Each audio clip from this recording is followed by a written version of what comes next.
धुळवडीच्या निमित्तानं युवा सेनेकडून युवा रंग महोत्सवाचं आयोजन करण्यात आले।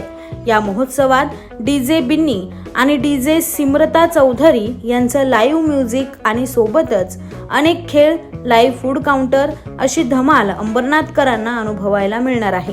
शुक्रवारी 14 मार्च रोजी अंबरनाथच्या पूर्वेकडील साई सेक्शन मधल्या अटल उद्यानात हा युवा रंग महोत्सव पार पडणार आहे।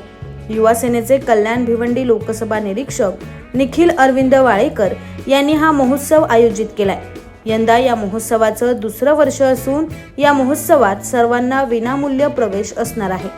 या ठिकाणी नैसर्गिक रंगांनी होळीचा सण हा साजरा केला जाणार असून अंबरनाथकरांनी मोठ्या संख्येनं या महोत्सवाला येऊन आनंद घेण्याचं आवाहन माजी नगराध्यक्ष अरविंद वाळेकर यांनी केले। गेल्या वर्षापासून रंगपंचमीचा कार्यक्रम सार्वजनिकरित्या रंगपंचमी मला वाटतं उत्तर भारतामध्ये खेळत असतील, परंतु ती महाराष्ट्रात आपल्या अंबरनाथमध्ये किती चांगल्या पद्धतीने अगदी ते चांगले रंग, कुठेही त्याच्यामध्ये कुठला धांगडधिंगा नसतो, कुठला त्रास नाही। सगळे मुलं मुली महिला पुरुष सगळे एकत्र येऊन, युवा सगळे एकत्र येऊन रंगपंचमी एकमेकाला रंग लावतात आणि आपला एकोपा कसा असतो ते दाखवतात।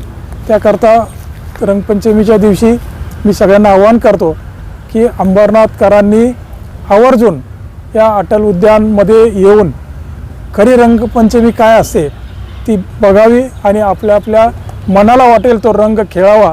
Bureau report, AB fast news, Ambernath.